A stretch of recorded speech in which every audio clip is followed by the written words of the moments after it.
Andy, we're going to pick up where we used to do a real popular segment on the show. We're going to do it live here, starting once again this week with the line moves in Vegas, where they were and what they're looking to be here right now. And I want to remind our listeners out there that you can also tune in to Andy's contest updates from Las Vegas. All the major contests, Andy puts them together for you on one separate show. You can see those on our website at playbooksports.com or on our Playbook Experts YouTube channel. That's the standalone contest update results from Andy Iskoe. But while I've got you here, Andy, if you would share with us, the listeners out there, some of the major line moves that are noteworthy in the National Football League this week. Well, thanks, Mark. And of course, feel free to comment as I'm going through these line moves. And again, these are as of mid-afternoon Eastern time on Thursday. But as we've been doing this podcast, I've not been able to check to see if there has been a line move on the Cleveland game against Cleveland game against Baltimore this week, but I will report on what has happened so far. I'm going to start with the game in Hamburg, Germany this week between the Colts and the Patriots. Again, I usually start by mentioning what the advance line was 10 days before the Sunday of those games. So we're looking at, I guess it would be October 31st, the last day of October, which is just after week 8 was played, but before last week, week 9 was played. And these are actual bettable lines that you can play during the week until they take them down when the Sunday games start. Prior to week 9's games, the Patriots were 1-point neutral favorites with a total of 44.5. Now, there hasn't been much move in the total, which was reposted at 43.5. That's actually gone down to 43, but there has been significant line move after an adjustment. After last week's games, where the Patriots lost at home to Washington and the Colts had their effort against Carolina, the game was reposted with Indianapolis and the Patriots a pick'em. Early money has come in on the Colts, such to the extent that it got as high as the 2-point favorites for the Colts on the neutral site. Currently, it's down to the Colts 1.5-point favorites. And again, I think the reason for, certainly if not the adjustment down to pick'em, but the movement, the early movement in this game is due to the Patriots losing outright to a fairly weak team in Washington. So as more so a play against New England, I think, guys, than a play on Indianapolis. Andy, let me jump in here and ask Jim this question here. You did a great job once again on the 4 best teams of the National Football League. If you were to review the 4 worst teams, where would New England stand on that list? Well, not the worst. By the way, excuse me, Jim, the Giants and Jets are still in the NFL. Oh, I thought they were in college or maybe high school. Well, you got the 2 that are playing Thursday night that are really bad. You got the Giants and the Jets that are really bad. So those 4 teams, they're all worse than New England. They've got a stranglehold on it, yeah. They're really good at being bad. So the Belichick's got to go. He hasn't done anything right since Brady, and that's why Brady left, because he wasn't doing things right. He was terrible at drafting wide receivers. Brady wanted more help at that, and he couldn't get him to do it. He's a stubborn guy. He knows his football. There's nobody's going to question that. But without being with Brady, he has a losing record as a coach in the NFL, and I think that tells you a lot. So it's time for him to go. It's time for some of these guys to go. And I'm not trying to cost anybody a job, but for Christ's sake, I'm not looking to do that. But we all get to a point where we just don't keep up with the times. And we have to, if you can't keep up with the times, you got to move on. Well, it sounds like Andy said the public has made a move against New England. I'm sure the Sharps do too. Andy, I hate to interrupt there with New England, but that was a sore point or a topic with me about how New England's becoming a play against team here as we've been moving forward, and will be, I think, the second half of the season. No, I encourage all of you to interrupt when there's something that you'd like to point out. It's a much more entertaining and much more informative show, I think, when we all get involved. And I just happen to lead off this segment part. In fact, I'll take a look at the next game. And this is interesting because of an unusual move in the total. And that's the game between the Packers and the Steelers in Pittsburgh. The total in this game, the advanced total, and we're already seeing these adjustments, 37.5. not a surprise considering the Packers have been anemic on offense, and the Steelers basically, I don't know if the defense has outscored the offense, but it's come pretty close. However, when the game was reposted, we saw the total reposted at 35.5. So actually 2 points lower than the advanced line. And yet since then, that line has gone from 35.5, not only to the 37.5, but above the 37.5 to where it's currently at 39, which is a very unusual move for a total that is that low. And the initial adjustment was actually below what the lines makers put before last week's games. You could be looking at there's a lot of pressure on Pittsburgh to try to put up some more points. And the Packers are not very good. They're one of the bottom teams. Jordan Love has not played well. He doesn't look like he has a feel. LaFleur, when you look at LaFleur and when he was hired, he really, in my opinion, didn't have the credentials to get the head coaching job at the Packers when that was done. However, he had a hell of a great quarterback that won some MVPs and got some in the playoffs, et cetera, et cetera. So now he's got his own team there now, his own quarterback who's been there for 3 or 4 years grooming for this job. He doesn't look good. He just does not look good. And LaFleur just isn't measuring up. I mean, I believe LaFleur, correct me if I'm wrong, he was an offensive coordinator with Atlanta before he came over. Is that correct? I believe it was, and it also goes to the point, Jim, that when you look at these coaches, and I love to handicap these games by looking from a coach's point of view, that for the longest time, LaFleur had one of the best points per records in the National Football League. Well, it's just coincidental that at the time, Aaron Rodgers happened to be his quarterback.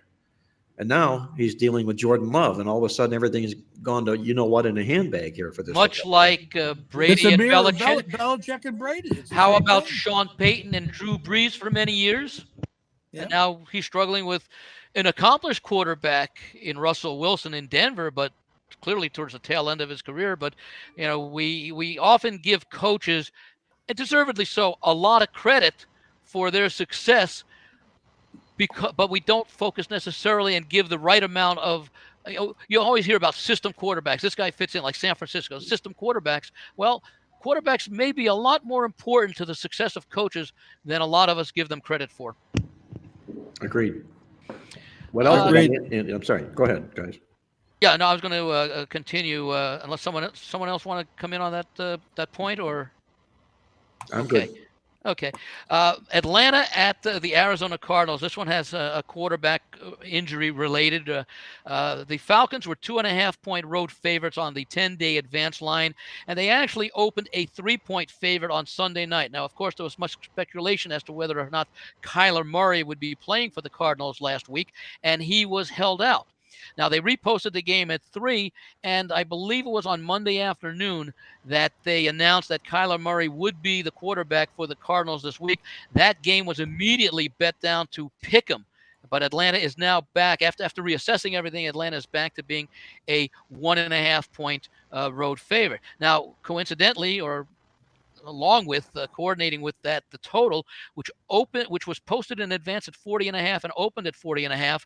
Once the news about Murray being the starter this week came out, that total has risen 3.5 points to the point where that is now at 44. So, I've always wondered sometimes, are they really making the right adjustment? I've always wondered, I make adjustments to power ratings and things like that in one of the sets that I do.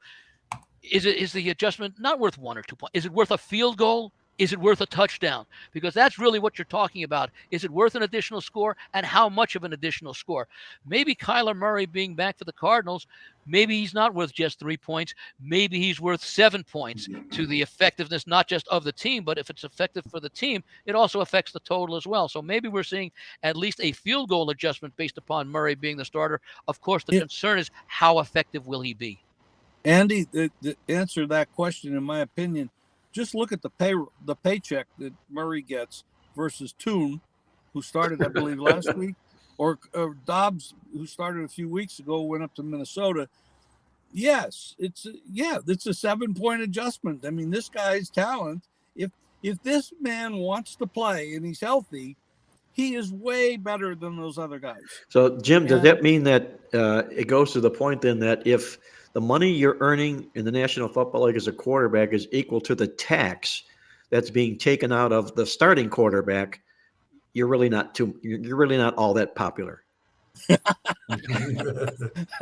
A great analogy. I love it. I'll get to that, to a game where that's very much in play in a moment, but I want to go to the game between the Lions and the Chargers. It's a little bit of a surprise the way this game has changed. The advanced line had the Chargers 1-point home favorites, the total of 48.5, which has not changed. The total remains the same. This was before. Now, the Lions are coming off their bye week, and this is before the Chargers played on Monday night at the Jets. And, yeah, they were favored over the Jets by 3.5, but that was a very solid performance, despite the fact that the offense didn't do much. They didn't need to do much once they scored on that punt return early in the game because the Jets were never even able to get to 7 points in the contest. But when the game got reposted, the game was a pick'em. And all the early money came into the point where the Lions are now 3-point road favorites, which to me is a bit of a surprise, maybe an overreaction, because I have to believe that that opening line of the Chargers of -1 still acknowledge that Detroit is the better team because they would be a favorite on a neutral field. Now, if you go and we've used this example before, if you go, and I know the home field advantage in the NFL is no longer 3 points, but it's an easy number to work with. It's somewhere between 1.5 and 2.5, depending upon how you do your calculations. But if the Lions are 3-point favorites on the road, that means they'd be a 6-point favorite on a neutral field and a 9-point favorite at home. And that just doesn't seem to make any sense. I mean, I don't know who would lay 9 points even at home against the Chargers with, quote unquote, in quotes, their potential, because when they achieve that potential, they're a very good football team. So I'm a little bit surprised at the overwhelming sentiment shown after the line was already adjusted by the lines maker from Chargers -1 to pick 'em. So wonder if you guys have any thoughts to perhaps end the confusion in my mind. I do, Andy. The Chargers don't get much. They get less home field advantage in LA than anybody else in the league. I mean, nobody has really adopted them in Los Angeles. It's because most of the people in the stands are from the other team, Jim. Yeah, exactly. And that happens with the Raiders as well, because people like to travel to Vegas, and this is a destination like that. So these home fields, if the fans are the ones that determine home field, they're not getting it from them. Now, it's the fact that you're sleeping in your own bed and you didn't have to take a plane to go there, but that's too big of a number. I mean, Detroit should not be a 3-point favorite in LA for this game. I think the opening line, one of the two teams, 1 point, I could tolerate that, but this 3 numbers, it's a bad number. I'm not going to bet the Chargers because I just don't trust Staley, but prepare a team off a short week like they had against the Jets, who have a good defense, absolutely no offense. This team has an offense, and their defense isn't bad. Their head coach is very popular. He's done a good job. So I would probably play Detroit if I was getting pick or -1, but I'm not laying 3. It's interesting because it almost runs, and I'm going to use it. In fact, Mark, I'll throw it to you with a college football analogy this week. It almost looks like they're begging you to take the Chargers +3 at home in this game, with the Lions being that big of a favorite. And I'm going to take a look, just as an aside here, but we do cover college football as we did earlier. The game this weekend between Oklahoma State and Central Florida. Oklahoma State's won 5 in a row. They're off their biggest win, not in program history, but in recent years, the final installment of the Bedlam game, winning on the road at Oklahoma. That's their 5th straight win. Most of those wins, I believe, I think 4 of the 5 were as underdogs. And yet, at Central Florida, which is not the Central Florida we've known, they're still a competent football team. I don't know that they ever recovered from blowing that 25-10 early 4th quarter lead against Baylor about a month or so ago, even though they won. They came up short. They covered last week against Cincinnati. But why is Oklahoma State just a 2.5-point road favorite? Are the lines makers have to believe when the public looks at this game, they're going to say, Oklahoma State, look, they just beat Oklahoma. They've won 5 in a row, and you only have to lay 2.5. Is that almost a signal that says that Central Florida may be the right side in this game? Well, Andy, I'm going to comment on that with my free pick at the end of the show. That just happens to be my free pick, so I don't want to spill the beans until I get there. And I'll take the opposite side, and that because I know who Mark's going with, but that is the fact that here it is, Andy, in Big 12 games this year, Central Florida, when they're favored, there you go, have not only been winless, but they have not even covered, unless of course you want to consider last week I think they were a 3-point favorite and won by 2. Yeah, and that was not even a Big 12 team in reality. That was Cincinnati. So yeah, it was another AAC team. Exactly. So there you go. Every time they make them a favorite at home against a quality Big 12 team or any Big 12 team, they lose. Well, it's not so much that. I'm saying, why is Oklahoma State not like a 4.5 point favorite in this game, given their recent success and the way the current momentum of both of these teams? But Mark, I'll wait to hear your analogy. I have the answers to that, Andy. Has something to do with beating well, their biggest rival is Oklahoma, and they beat them, so it might be a great letdown spot. The line definitely is perplexing, guys. Andy makes a good point that the Cowboys could be favored by 4, 5, 6 points. With that said, this is one of those 4, 5, or 6 games that you usually see every weekend in college football, in which you have a unranked home underdog taking on a ranked conference opponent, and these games generally have been very, very good for that home underdog over the last 10 or more seasons. It seems to me for that game, maybe to a certain extent the Chargers game that initiated this discussion, but certainly in the college game, that if you're handicapping this game, that if you like Central Florida, you are handicapping much more on the intangibles rather than the fundamentals and the statistics surrounding the teams, because that's about the only real way that you can come up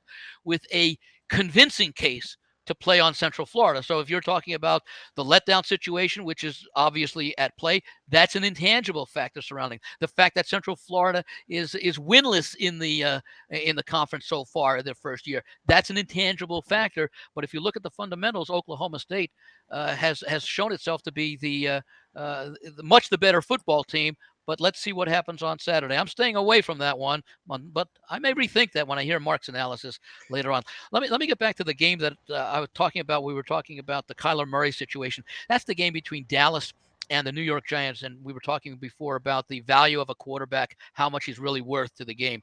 The advanced line in this game back on October 31st, Halloween, before Week 9's games were played, had the Cowboys a 10-point home favorite in the contest. Well, we know that Daniel Jones is out for the season now, and DeVito is now going to get the start as the Giants are working in some backup quarterbacks who won't be ready in time, I believe, for this Sunday. When they reposted this game on Sunday night, I don't believe it was known for certain that Jones was out for the season, but it was expected that he was out. Much like the week before with Kirk Cousins' injury at Minnesota, it was feared it was a torn ACL, but they didn't get the confirmation until the MRI on Monday. So they reposted this game, not at the 10 that they opened it the previous Tuesday, but at 15. Then, of course, the news came out that Jones was indeed a loss for the season. The Giants weren't doing much with him. You wonder how much of a drop-off it really is based upon who starts, but he's still an experienced NFL quarterback, who has had some moments and has had, last year was a really good season for him. The line was bet up already from 15 to another key number at 17. I can understand how people will want to play Dallas in this game. I certainly cannot make a case for what would normally be a play on taking those generous points, because I wonder how the Giants score. And what will the turnovers be if you're getting an inexperienced quarterback like DeVito facing a very good Dallas defense? Well, those are all really good, valid points here, Andy. And like you said, the Giants weren't much with Jones. It's like, who was that baseball player, Jim, in the past, or Victor, that he wanted to raise, and the owner of the team, he was the best player in the league on the team and everything. He says, listen, we were a last place team. Ralph Kiner. Yeah, we'll be a last place team without you. No raise. Well, that's what it is with Daniel Jones. I would easily bet the Giants under their team total. Number one. Yeah. Number two, I'd probably bet Dallas in the first half to bury them. And then the second half, Dallas will probably coast because it's not going to be a challenge to defend DeVito and Danny DeVito, correct? So, it's to me, it's a one-sided game. Dallas should probably be maybe 20 and a half in this game. That would be the right line.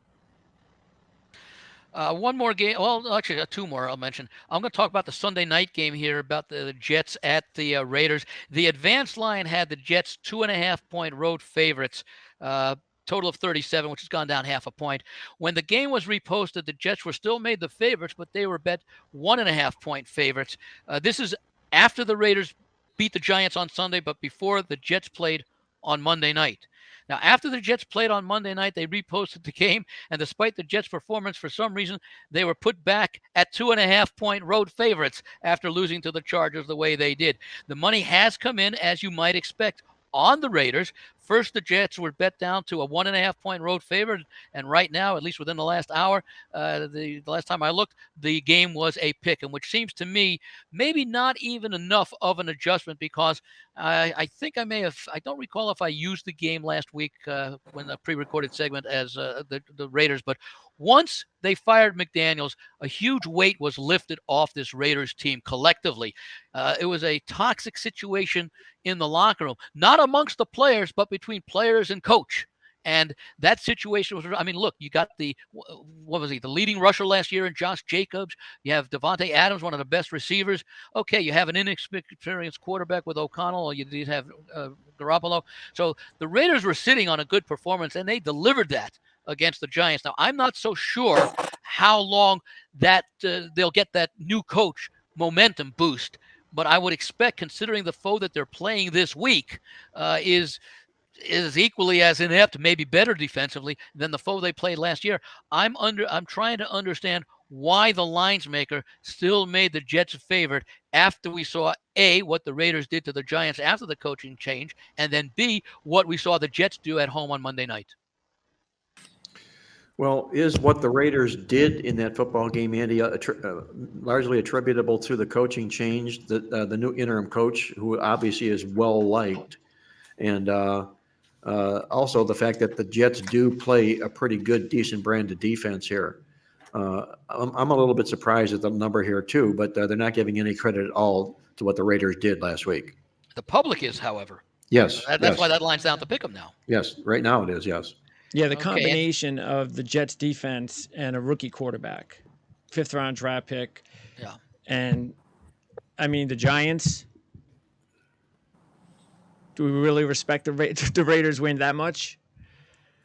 That's probably the key to it. It played a strength of schedule issue. The Jets have a superior defense to the Giants. So right there, the best unit on the field is going to be the Jets defense. And that may be the reason. I'm going to talk about this game when I go for my pick of the week, much like Mark's going to do with the previous game that we discussed. Broncos at Bills Monday night. The advance line was 9.5. Now, keep in mind, Denver had a bye last week, so we only have the only result that should have affected, barring any other injuries that came out during the bye week, which I don't recall any, should not have been terribly affected. And in fact, the line opened with Buffalo a 9.5-point home favorite. Okay, the initial action before the game was taken off on Sunday favored the Broncos, because when the line was taken off, Buffalo was just an 8-point home favorite. So a move of actual bettable line of a 1.5-point move towards the road dog. And then when they reposted it before the Sunday night game, and it stayed the same after the Sunday night game when they lost at Cincinnati, they did not penalize Buffalo for that effort. The game was readjusted Sunday night before, when they put all the lines back up, 7.5, which is where it was reopened and remained. So it's interesting. Denver has played better of late, but it's interesting that we saw such early enthusiasm in that week on the Denver Broncos before Buffalo took the field for his next game and before the bye week. I wonder if anyone has thoughts on why we might have seen that early move. I'm thinking it was maybe somewhat a recognition of Denver's improved play, but also an acceptance of the fact that this Buffalo team is not the powerful team on offense that we've seen the last 3-4 years. Victor, how do you see that? Partially because of the Buffalo defense. Josh Allen's right shoulder. He's had problems with the shoulder, and recently he ranks pretty really down the bottom of the league in attempted yards per pass. He's not throwing the ball downfield, and could that be a result of that shoulder injury that's still bothering him? On the other side, they lost 2 defensive starters a few weeks back, Milano, and I can't remember the other player's name, but that really crippled their defense. And their head coach is not well thought of, and he's getting more and more pressure to produce. He has a quality team there, and they are in position right now to not make the playoffs. Well, they would be out right now, Jim, if the playoffs started this week. Buffalo would. Correct. Wow, that's very and Andy, you mentioned the fact that of an acceptance that the Buffalo offense is not as good as people think. You're exactly right. Jim just hit it right on the head. It's the fact that because of those significant defensive injuries, that this defense is nowhere good as people classified them earlier in the season. They gave up 397 yards to the Bengals last week, including 345 through the air. So it is a combination of things. Better play by Denver, weaker offense for Buffalo, and much weaker defense too. And by the way, Denver statistics, they have improved. Keep in mind, they still have that 70 points allowed to Miami and all those yards.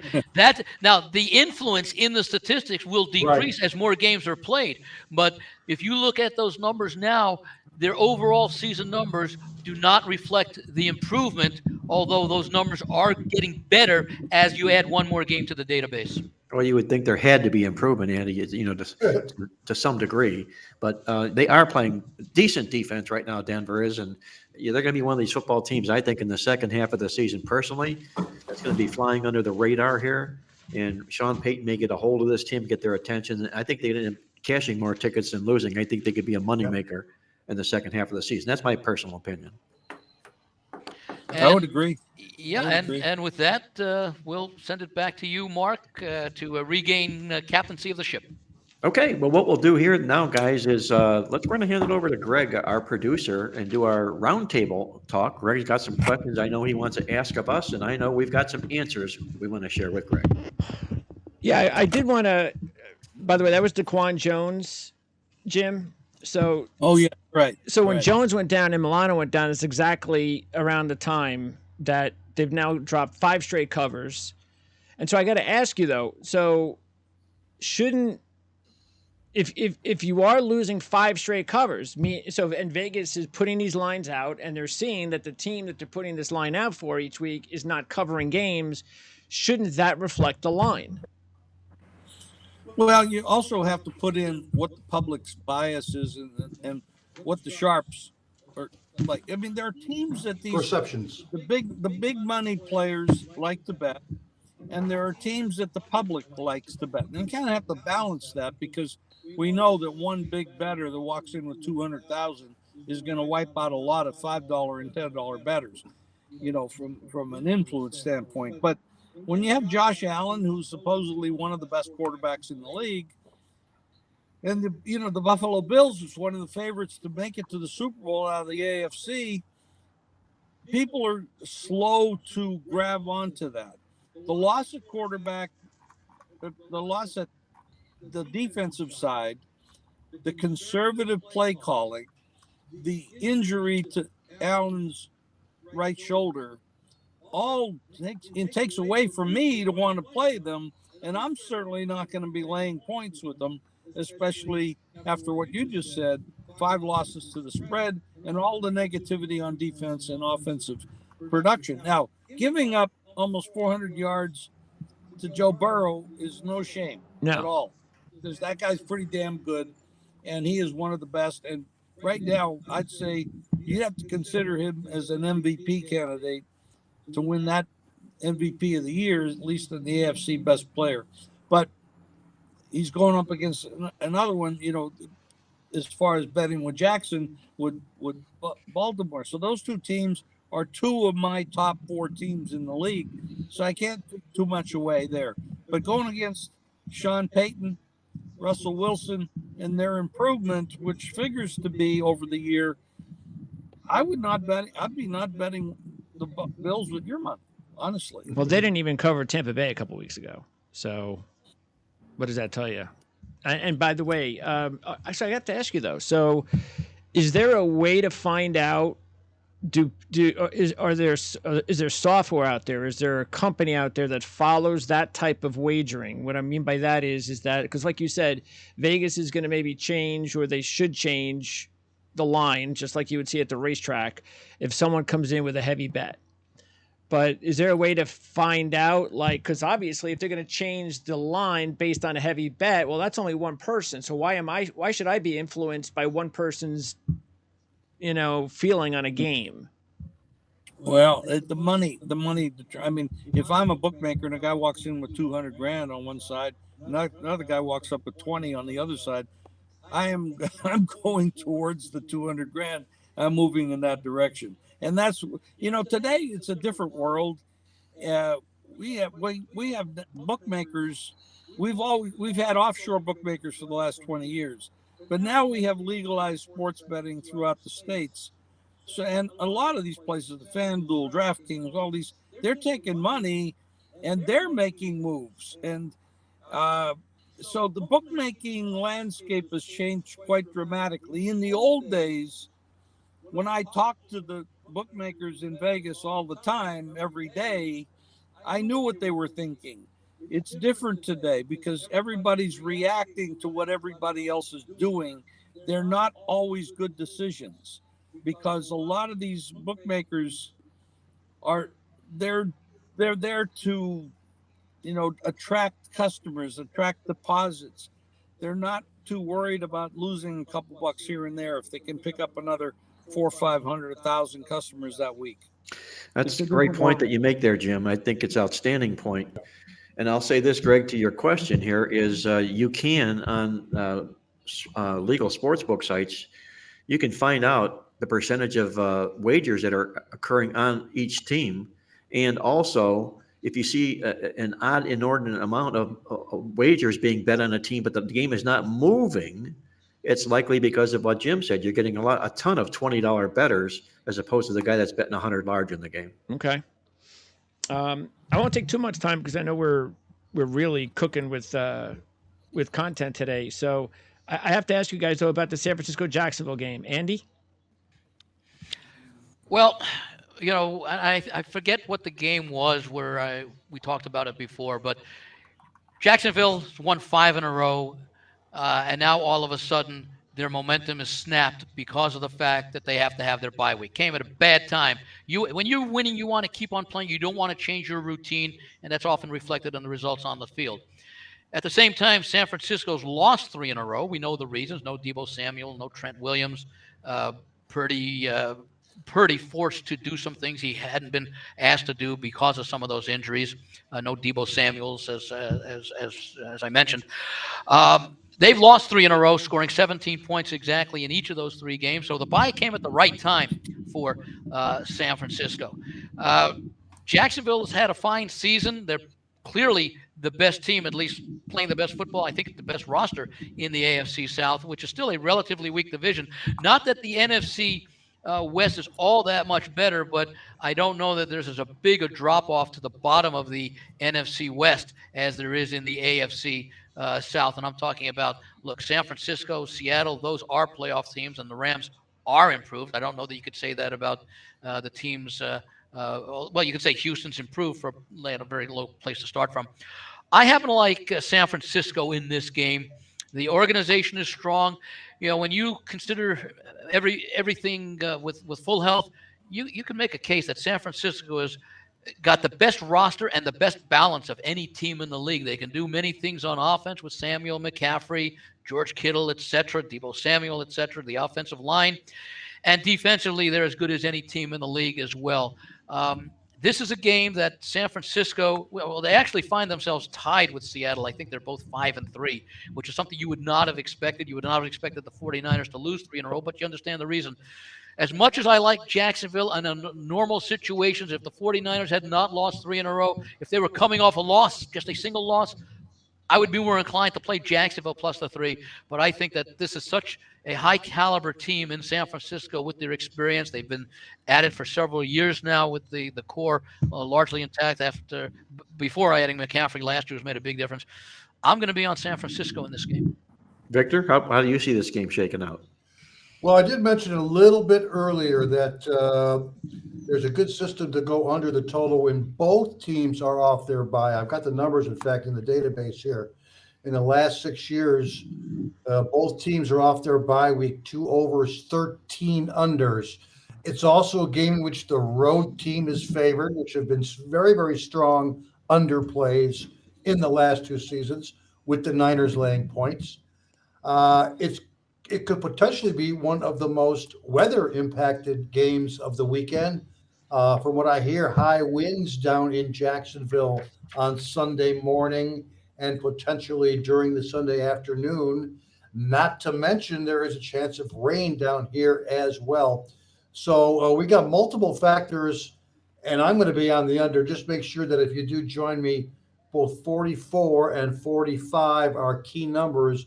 The number is hanging right now at 45.0. So if you're going to join me on the under, grab a 45.0 or higher, just in case the number falls right on 44, which is a key number, would mean we would cash the under winner by a full point. Well, I'm with Andy in this football game, guys. I think what this amounts to, just to keep it short, is the fact that this is a step-up game for Jacksonville. To prove that they belong to run with the big boys here right now. They haven't beat big boys in the past. They haven't beat the NFC West. They've been beat like a drum. They've lost 16 of the last 17 games against teams of the NFC West. And you've got in San Francisco a team that we alluded to earlier here a month ago was the best team in the National Football League. And now they've taken, for all intents and purposes, 3 standing 8 counts in a row. They've weathered that storm. They've had a week of rest to get ready for the football game. I'm with Andy. I'm on San Francisco in this game. Back to that Green Bay game a second. Have you guys, I noticed, I was going over the research, that all of their lines this year have been between 3 and 3. Have you ever noticed anything like that before over the long season where one team has never been a dog of over 3 or a favorite of over 3? I think that's a real oddity. It is. Yeah, I'm sure we could check that out in the database, but that's a good point, Greg. I wasn't aware of it. I had no clue about that. So I'm sure we can check it out, Yeah. but I think it's a rarity. I really do. Well, that's good research, and I'm wondering how much of that has to do with, at the start of the season, little was known about Green Bay post Rodgers, and little is still known about Green Bay with Jordan Love. They're not a bad team, but they're not a good team either. Yeah, they don't have an identity is what they Yeah. have. Don't have, right. By the way, Matt LaFleur was the quarterback coach with Atlanta, Jim. Okay. That was I do remember when he got hired as the head coach, I didn't feel like he had the qualifications for that job. yeah, he was. Isn't Matt LaFleur part of the Mike Shanahan original coaching tree? I mean, he had that Washington at Kyle that time. Shanahan, yeah. Kyle Shanahan. Yeah. That at the time they were called the Redskins. Yeah. 2010, I believe, to 2013, that Shanahan coaching tree did include guys like LaFleur, like our guy down here in Miami, McDonald. In fact, numerous coaches that are head coaches right now in the NFL. It's kind of weird that Washington team didn't do very, very well during that 4-year period, considering where some of those coaches are right now. And Sean McVay. And McVay too, right? They let them all go. Yeah, yes, they did. That's why they have a new owner. So, and then just quickly on college, I have to ask you guys, Andy, most impressed with New Mexico State or UNLV? I'm impressed with both of them, and I think both of them have outstanding coaches that have had decent track records in the past. Jerry Kill, of course, back with Northern Illinois, I believe it was, and then Minnesota before some health issues caused him to step away. Barry Odom, coach at Missouri, an assistant at Arkansas under Sam Pittman's staff the last few years. It's hard to say I'm impressed more with one than the other because both have well exceeded expectations, and both have been making money all year. Mark? I echo Andy's sentiments exactly here. I have to tip my hat to UNLV on the great turnaround they've had. I've always been a big Jerry Kill fan, even from his days in the MAC.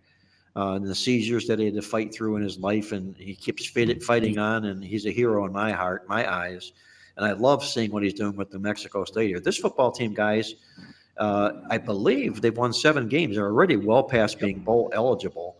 And in our midweek alert newsletter this week, if you get a chance, you might want to download this, but it was one of the games that I wrote up in the midweek.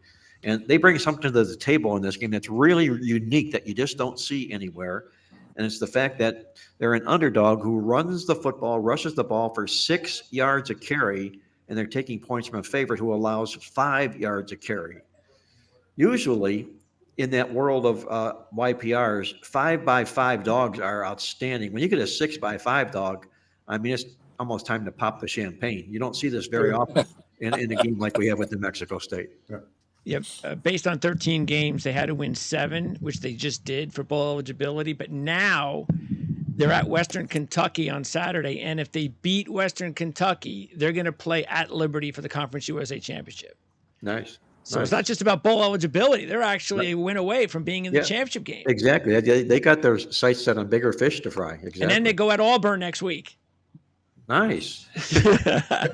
Greg, last week I kind of poo-pooed UNLV a little bit, and I got taken to task by Greg, our producer on the show. And I did do some research over the weekend, Greg, and I mean, you're absolutely right. 3rd place in the Mountain West Conference, 7-2 straight up for the Rebs. Not only that, they're tied for the best ATS record in college football this season.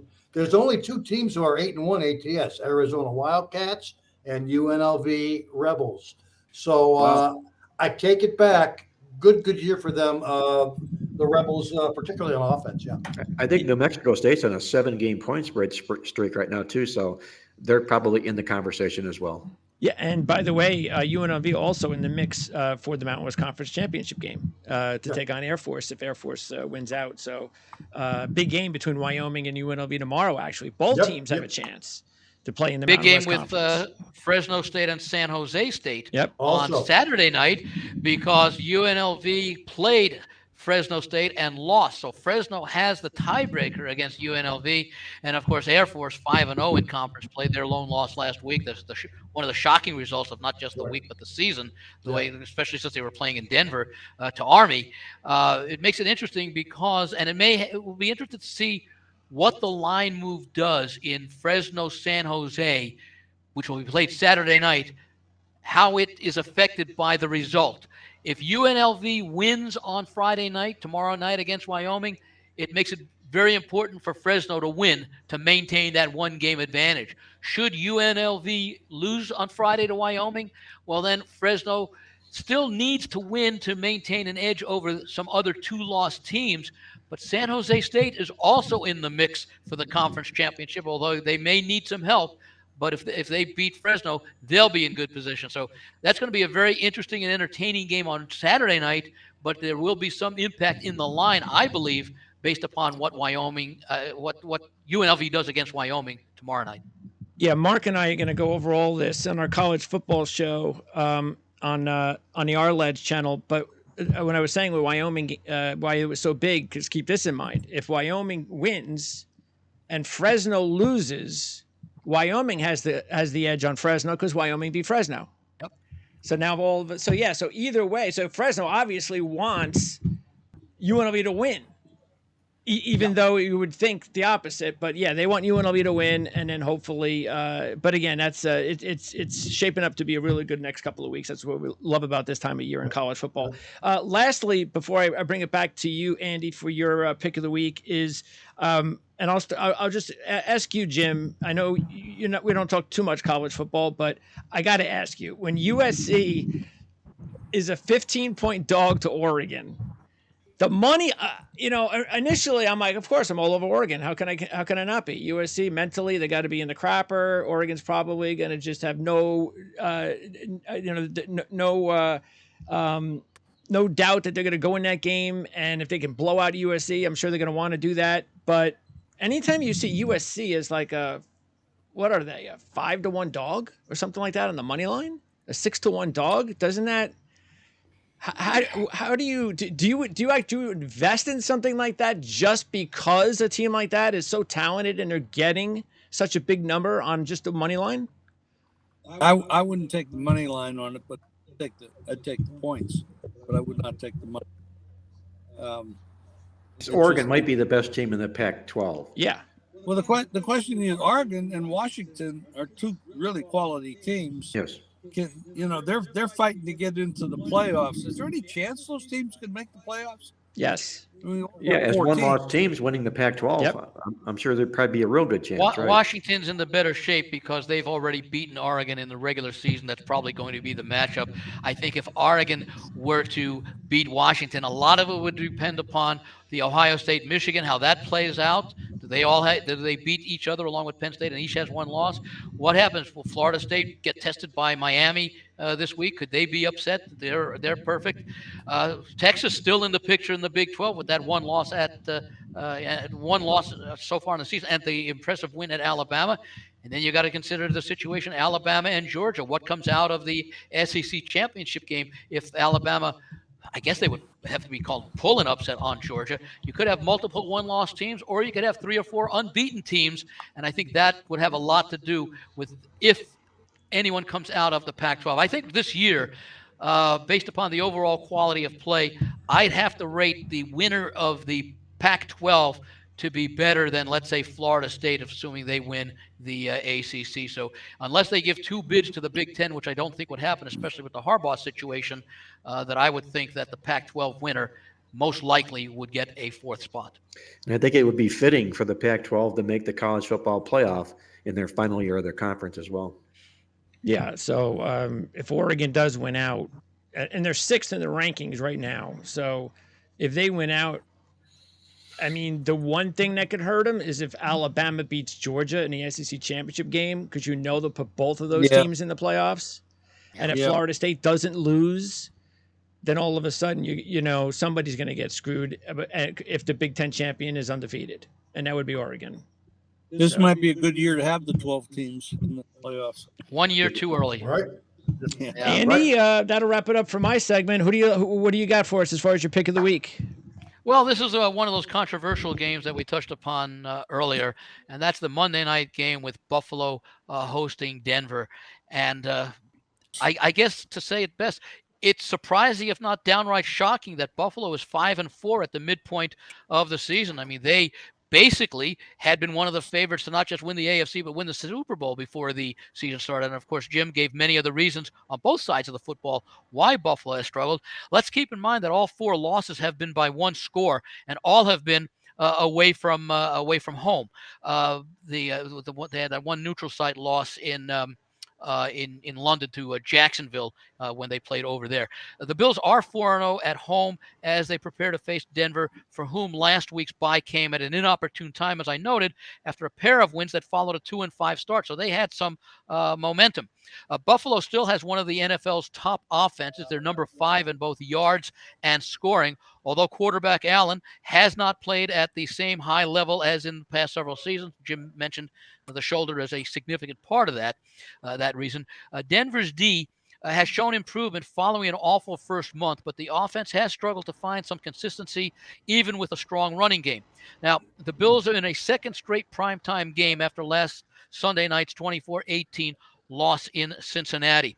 With 4 losses already and being a game behind Miami in the AFC East and a trip to South Beach for a rematch later in the year, Buffalo must approach each game with a certain sense of urgency, as a 5th straight playoff appearance is very uncertain, especially given the tough schedule that lays ahead for the Bills. Following this game, they have 3 straight games at Philly, a bye week, at Kansas City, and hosting Dallas. So, if Buffalo enters that game with 5 losses, their chances of a playoff are almost going to be killed, because, 2 of those games are on the road. I can't see them winning 2 out of those 3, let alone all 3 that they might need. So I'm going to expect a very strong effort in this spot as they face a foe that's starting to show improvement, and the momentum was stalled by the bye. Asking them to win by a touchdown, they have that capability when their game is on, and I think they realize the urgency of this game. This is a game that they cannot afford to lose, given that their next 3 games, they may be underdogs in 1 or 2, and maybe all 3 of them, although I don't think they'd be an underdog at home in that. Andy, from a betting standpoint, the concern with that spread being over 7, I mean, it's difficult when you're already struggling on offense. And yeah, they have a strong home record. Would it be more advisable to take Buffalo in a teaser with some other teams that you might like in 2-team teasers? Oh, absolutely. I think we talked about the Ravens being such a team, Seattle being such a team, Cincinnati being such a team. There are 4 teams right there with a point. And what was the other one? I think we were mentioning the Baltimore. I don't know if I mentioned that one, but those would be the teams to consider where you can tease those teams down to 0. However, we know in the NFL, when you're teasing teams like that down to pick 'em or 1, inevitably one of those teams gets upset. It just seems to fall that way. But from an objective standpoint, yeah, that would be a very good way to back Buffalo in this game. It's Andy Iskoe with his free play in the Buffalo Bills. A little bit of reservation in the play, obviously, due to their situation, but he brings out great points. The fact that they have to play every game with urgency if they want to make the NFL football playoffs this year. With that, guys, we're going to switch over to our awesome angle of the week, and Victor and I are going to wrap things up with our free pick. I'm going to let Andy Iskoe and Jim Feist go on the show at this particular point. I want to thank you guys for your great contributions. And Jim, before I do that, any final closing thoughts you might have on this card this week? Well, I'm looking at teams that I feel can win, and I'm not trying to play bad coaches, bad offensive coordinators, bad quarterbacks, but because I just don't know what the hell they're going to do every week. They're very inconsistent. I don't mind playing against them, but if the spreads are too high, then I do look for the teaser issues. Like, for example, what Andy pointed out in the 4 teams that he mentioned would be a perfect teaser. You could play all 4 of them, which you get some extra odds, or you can play a bunch of 2-teamers in there, which also works. And I think that's an advisable way to go. If you're going to bet $200, spread out 50 on each one of them, and you might an extra 50, and you take all 4 of them. I mean, so another way of playing. You can also look for situations where you can bet under team totals or over team totals when you're going up against a good defense or a weak defense. So there's a lot of different ways to play these days that years ago, when we all started in this business, those options weren't there. And thank goodness for FanDuel and DraftKings for bringing those types of situations, because Nevada was never going to change unless somebody pushed them to change. So now we have other options. We don't have to just bet the side. We don't have to just bet the first half or the second half or just the total. And I mean, there was a day when there was no totals.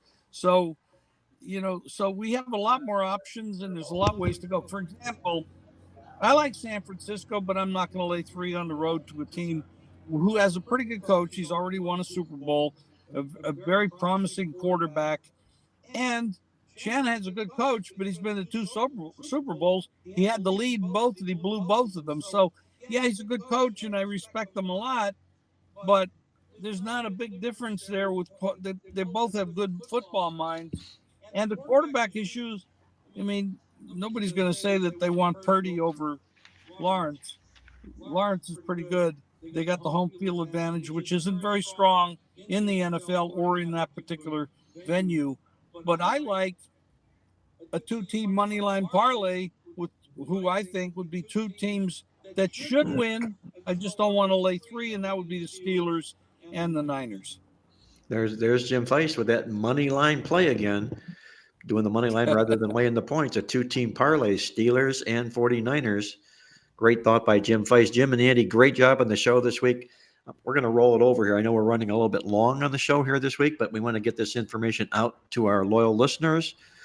We're going to do our awesome angle of the week this week, and I call this awesome angle. It comes from our Black Book, our Playbook Black Books, and if you follow our Black Book, you know that each year there's 10 new systems in there, and they're all themed around musicians and artists and songs. This week's awesome angle is called 10th Avenue Freeze Out. And if you're a Bruce Springsteen fan, you know exactly where we're coming from on this one. I'm a huge Bruce Springsteen fan, by the way. So what we're going to do with our 10th Avenue Freeze Out this week is we're going to play against any NFL team that is 4-5 on the season in Game 10 if they're coming off a loss straight up as a favorite. That's all it is, guys. You're 4-5 on the season. You come off a loss straight up as a favorite. We're going to play against you. And we're going to do that because since 1990, get this, these teams are just 8-36 straight up with only 10-point spread covers, 10, 32, and 2 to the spread. It's all pretty good numbers here. We're going to fade the Atlanta Falcons in our 10th Avenue Freeze Out. We'll even get the E Street Band to back us in this one here for our awesome angle play on the show this week. With that, Victor, I'm going to turn it over to you for your complimentary play on the show this week. I don't know if you're going to bring Tuco or any of the guys in from the pound, but I'd love to hear what you've got on tap this week. Well, first off, I got a comment on that play, Mark. It makes me feel much, much better that in the Wise Guy contest, Victor's 2-star play is indeed on the Arizona Cardinals. There we go. There we go. Maybe they'll be getting a little bit of a quarterback bump at home against the overrated Atlanta Falcons, with Kyler Murray getting his first start as well. Now, you mentioned the Canines, and yeah, we're going to give the ball to our Canine Tuco this week as he has another one of those first half totals. And we touched on this game briefly, the Packers-Pittsburgh Steelers game. The over-underline in the first half is 19.5 points. And we're definitely going under in this particular game.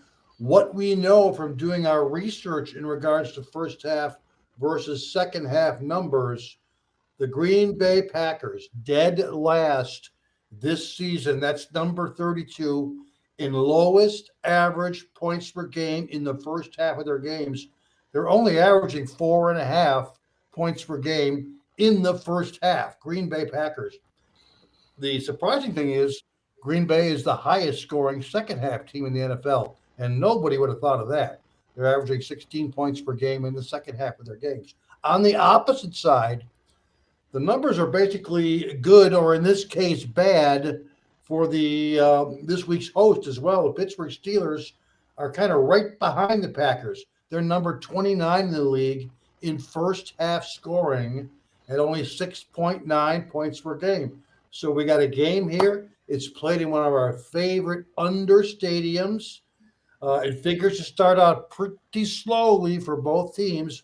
Packers, last 4 games in the first half, combined points 10 versus the Rams, 13 versus Minnesota, 9 versus Denver, 13 versus Las Vegas. Steelers, last 4 combined points in the first half of their games.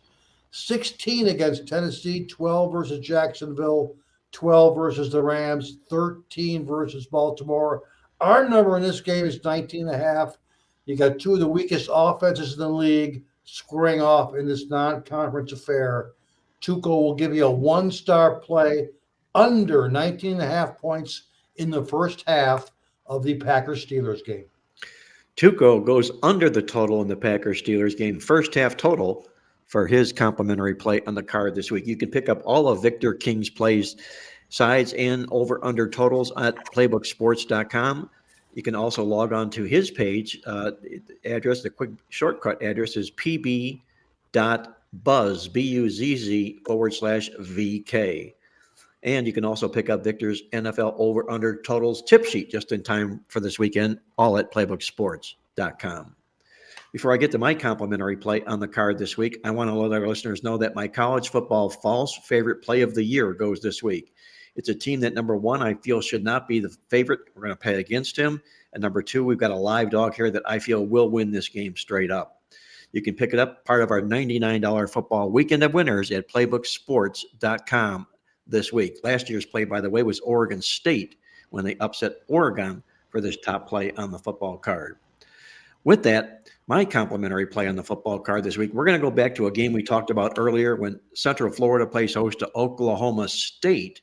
Oklahoma State comes into the contest off that big upset win in the final Bedlam game, as we talked about earlier, at home as a 6-point home underdog. Now they're going to lay points on the road. That's a complete role reversal for Oklahoma team in the final Bedlam win. In games after taking on Oklahoma, the Cowboys are just 1-5 straight up and 0-6 against the spread when they're on the road after Oklahoma. Looking at Central Florida coming in here, they're 18-9 to the spread the last 2 years under Gus Malzahn.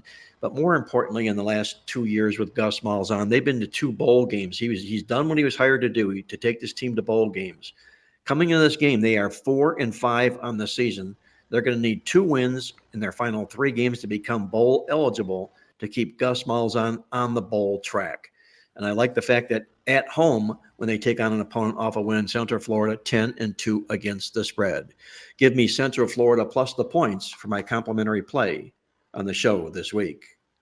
And that's going to put the final wraps in this edition. We're going to call this a Tommy and Danny DeVito episode with Marc Lawrence against the spread. I want to thank our co-host Victor King from King Creole Sports, our good friend Andy Iskoe from TheLogicalApproach.com in Las Vegas, and the legend himself, Jim Feist, for joining us on the show. Until next week, once again, this is Marc Lawrence, reminding you to always remember to bet with your head, not over it, and good luck as always.